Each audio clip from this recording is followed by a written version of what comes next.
The Ashcroft family's monthly dinners were less about food and more about financial peacocking. This evening, in the sprawling estate outside Napa Valley, promised to be especially unbearable.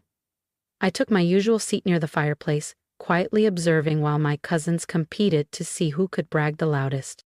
"Just bought a ranch in Jackson Hole," Preston drawled, swirling his wine. "Right next to the guy who owns half of Silicon Valley." "Please," scoffed Cassandra, flipping her designer clutch open with a flourish. "We just closed on a vineyard in Tuscany. Private access to the Med. You can't even put a price on that kind of view." I hid my smile behind my glass of iced tea. If only they knew. "Nora." Aunt Evelyn's voice cut sharply across the table. "You've been awfully quiet." Preston leaned in, his faux sympathy dripping. "We were just wondering about your living situation." And there it was. "What about it?" I replied, setting down my glass. "Thith cramped duplex in Portland," he said. "Still renting, right?" "The one on Alder Street?" Cassandra added, feigning surprise. "Didn't know people our age still rented." I nearly laughed. The Alder Street complex was my company's first commercial acquisition, under West Pine Holdings. To them, I was a struggling tenant. In reality, I was the owner. "I liked the space," I said evenly. "You're 35, sweetie," Evelyn added with a patronizing smile. "It's time to grow up. Buy something real." "Real?" "Try a $1,800,000,000, 0 cents portfolio of multifamily buildings, commercial towers, and yes, Ashcroft Plaza, the very property they gathered in monthly. 6 months ago, I acquired it discreetly through a private equity arm they'd never trace back to me." "I've managed just fine," I replied. Preston smirked. "You can't even afford a mortgage." I leaned back and let them talk, because soon the lease renewal would come across their desks, and guess whose name would be on the letterhead? Dad finally glanced up from his wine glass. Now, Preston, not everyone's blessed with your sharp instincts." "Nora chose her path," Aunt Evelyn chimed in with a sigh, as though I'd disappointed them by not marrying a hedge fund manager or becoming a lifestyle blogger.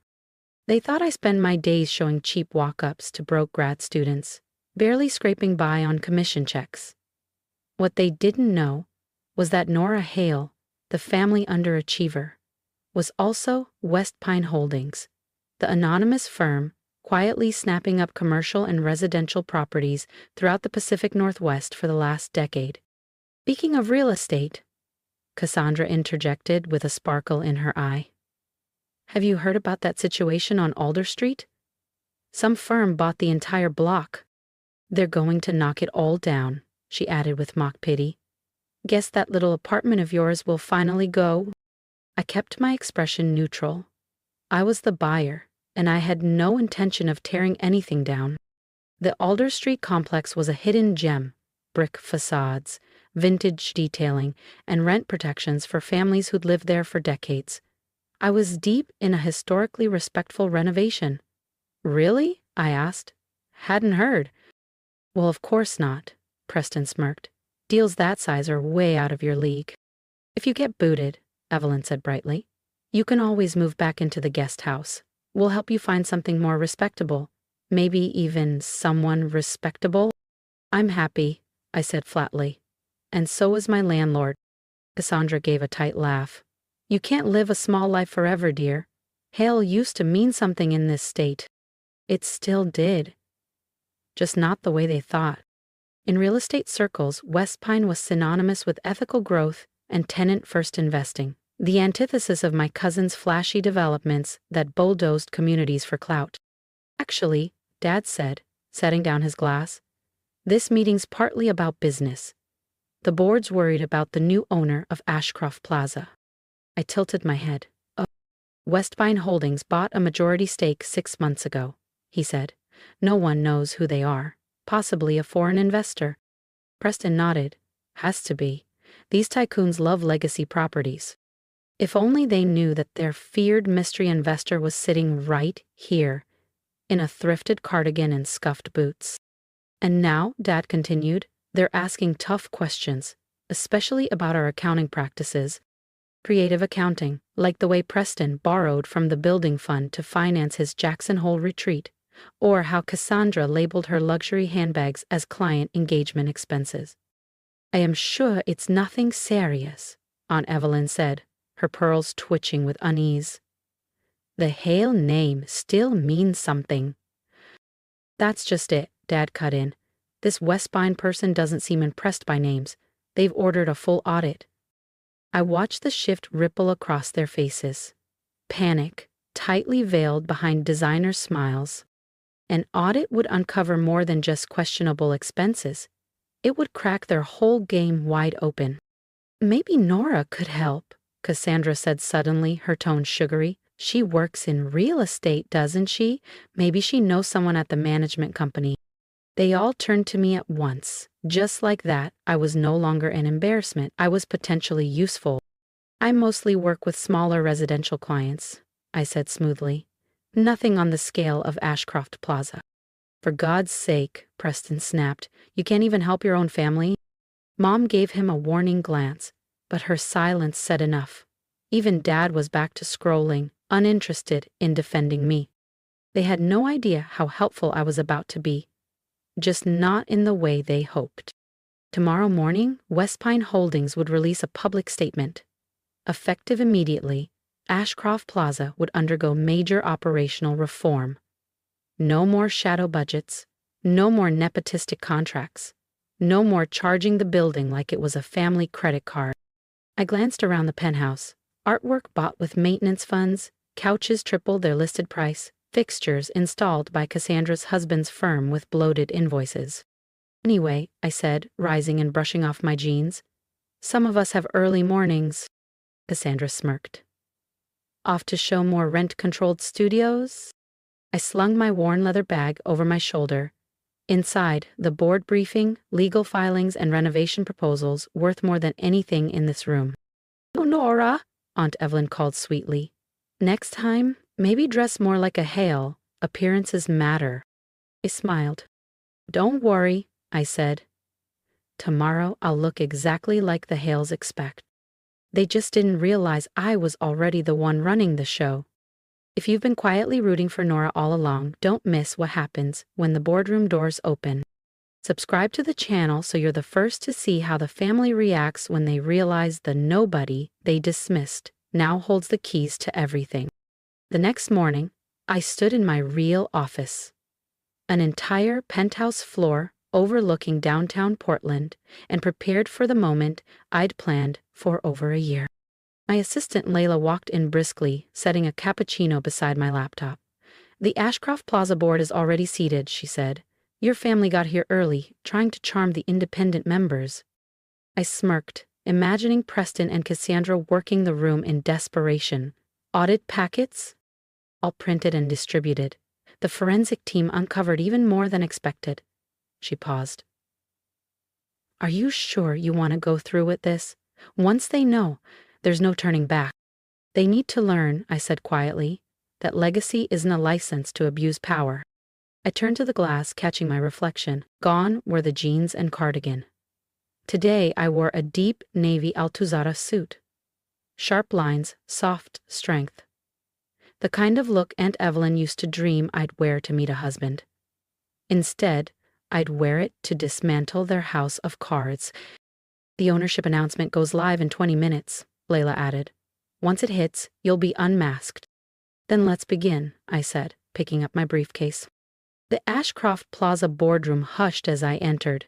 My family was clustered at the far end, unnerved, underdressed, and visibly rattled. "Who are you?" Preston barked. "This is a private meeting." I calmly placed my briefcase at the head of the table. "I'm Nora Hale," I said, "founder and sole owner of Westpine Holdings, the company that owns this building and several others your family leveraged illegally." Evelyn turned ghost white. Cassandra's lips parted, but no sound came. My father's hands tightened on his pen. "Nora?" he breathed. I nodded. "Good morning." I opened the briefcase and began sliding audit reports across the table. "Shall we review your financials?" "This is insane," Preston stammered. You're just—" "What?" I asked. The black sheep? The renter? The woman in consignment clothes? Cassandra blinked. But you show apartments. I work, I said simply. And I built something real, with integrity. Not illusion. The board watched, stunned, as the proud Hale family began to unravel, one page at a time. These folders, I said, contained detailed documentation of every misused fund, inflated invoice, and falsified receipt. Reports of financial irregularities involving Ashcroft Plaza's accounts, I began, distributing the final set of documents. Preston, would you care to explain the $2 million, 0 cents in roof repairs that financed your Jackson Hole property? He flushed so hard and fast, I thought he might pass out. Or Cassandra, I continued, flipping the next page. Maybe you'd like to walk us through your husband's invoices, charging 3 times the market rate for basic plumbing. You'd air out your own family's laundry like this? Aunt Evelyn gasped. No, I said evenly. You aired it out. I'm just making sure it gets cleaned. Dad finally spoke, voice low and pleading. Nora, sweetheart, we can explain. Don't, I said, raising a hand. I've watched this family treat our great-grandfather's legacy like a personal ATM. While you mocked my so-called humble life, I was building something better, on values, not vanity. But why? Cassandra asked, dazed. Why pretend to be struggling? I didn't pretend anything, I replied. I lived modestly, I invested wisely. You assumed wealth had to be loud. The Alder Street building, Preston said, stunned. You really live there? I own it, I corrected. And most of the block. And no, I'm not demolishing it. Because some of us care about people, not just returns. Suddenly, phones around the table buzzed. One board member looked up, reading from his screen. Westbine Holdings reveals CEO's identity. Nora Hale, a strange member of the Hale family, confirmed as owner of $2 billion, 0 cents, real estate portfolio. Evelyn fumbled her phone. Ranked among top ethical developers, she muttered. Historic preservation. Tenant protections. This will ruin us, Cassandra whispered, pale. No, I said firmly. This will save you, from yourselves. Effective today, Ashcroft Plaza will operate transparently. No more shell games, no more sweetheart contracts. And if we don't comply? Preston tried to sound bold, but his voice trembled. I smiled. Then I'll pass these reports to the authorities. I'm sure the IRS would find them enlightening. Silence thickened. What do you want? Dad finally asked. I want you to remember what the Hale name meant. Before all this, I met their eyes one by one. Great-grandfather built communities, not just profit margins. I stood gathering my papers. You have a choice. Work with me to restore that legacy, I said evenly, or find somewhere else to live. I hear there's some lovely rentals in Lake Oswego. I turned to leave. Nora, wait. Dad's voice stopped me just as I reached the door. I was wrong about you. Yes, I replied quietly. You were. The aftermath unfolded like something out of a business drama. The media couldn't get enough of the hidden heiress of Portland, who'd quietly built a real estate empire and dismantled her family's illusions in one board meeting. Aunt Evelyn resigned from 3 local boards, too ashamed to show her face. Cassandra's husband's firm folded within weeks of the audit release. But not all of it was bitter. Rested, finally facing actual consequences. Enrolled in a public university's real estate program, Cassandra began volunteering at a transitional housing shelter downtown. She told me later it gave her more purpose than her gallery openings ever had. And Dad? He asked to learn the business. Not as a father reclaiming control, but as a student. This time, he wanted to understand what I'd built. 6 months later, I was sitting in my Alder Street apartment, yes, I kept it, reviewing new quarterly reports. Ashcroft Plaza was thriving. Leases were stable, tenant satisfaction was up, and small retailers on the ground floor were turning healthy profits. A knock broke my focus. I opened the door to find my mother. She wore jeans and no makeup. It took me a moment to process the casualness. "I got your invitation," she said, holding it up. "A courtyard holiday party," I nodded. "It's not quite your scene." "No," she admitted, glancing around my modest space. "But I'm learning that maybe scene isn't everything." She picked up a photo, me at 23, beaming at my real estate license ceremony. "I never asked," she said. "Why this path?" "Because I wanted to build something real," I replied, "not just buy it and flaunt it." "And now," she murmured, "you control more than all of us." "I do," I nodded.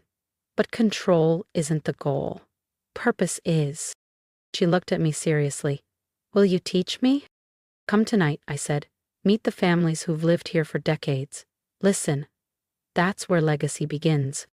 Later, I stood by my window, watching lights twinkle across Portland, the city I'd quietly made mine. Ashcroft Plaza glowed in the distance, no longer a monument to greed, but a symbol of restoration. Below me, the Alder Street building buzzed with quiet life. Its brickwork, original wood beams, and garden courtyards were preserved with care. My phone pinged with new messages: partnership offers, speaking invitations, acquisition deals. West Pine Holdings was in high demand now. But I kept my schedule humane, my routine grounded. Success, to me, wasn't about outshining my past. It was about building something that mattered, something that would last. Sometimes the person they pity becomes the one they must learn from. And sometimes the best kind of triumph doesn't roar, it endures. A week later, at the Alder Street holiday party, I stood by the garden fountain, watching my family acclimate to a world they once dismissed. Mom sat beside Mrs. Lopez, a tenant here for 38 years, listening with genuine interest. Preston helped string lights with Mr. Keller, our World War II veteran and longest-term resident. Cassandra laughed beside a table of kids icing sugar cookies. Slowly, they were learning. Real wealth isn't in what you can flaunt, it's in what you preserve, what you share, what you elevate. Dad joined me near the cocoa table. "You know," he said, "your great-grandfather believed buildings should shelter hearts, not just wallets." I nodded. I found his old ledgers, handwritten notes about protecting tenants. We forgot that. He looked at me, not like a daughter who'd gone off track, but like someone who'd carried the torch he'd dropped. "You could have ruined us." "It's never the point," I said, watching a little girl twirl under the fairy lights. I wanted to build something that would outlast me. And sometimes, the greatest success isn't in proving them wrong, it's in offering them a better version of right. If you've ever been underestimated, overlooked, or quietly counted out, then maybe you see a little of yourself in me. I didn't set out to prove anyone wrong. I just wanted to build something real, something that couldn't be taken away because it was rooted in values, not vanity. If my story moved you, I'd love to hear your thoughts. Drop a comment below. What would you have done in my shoes? What have you built in silence while others doubted you? Let's talk about it. Let's give each other credit for the quiet work, the long nights, the tough choices. And if you're facing a moment like I once did, when the world expects nothing from you, don't shout louder. Just build stronger. You don't need approval to begin. You need purpose and consistency. The rest will come. Support this journey by subscribing to the channel. There are more stories ahead about resilience, redemption, and redefining success on your own terms. Because legacy isn't what you inherit, it's what you create. And sometimes, the best revenge is not revenge at all. It's becoming exactly who they said you couldn't be. So, subscribe, stay with me, and let's build something that lasts.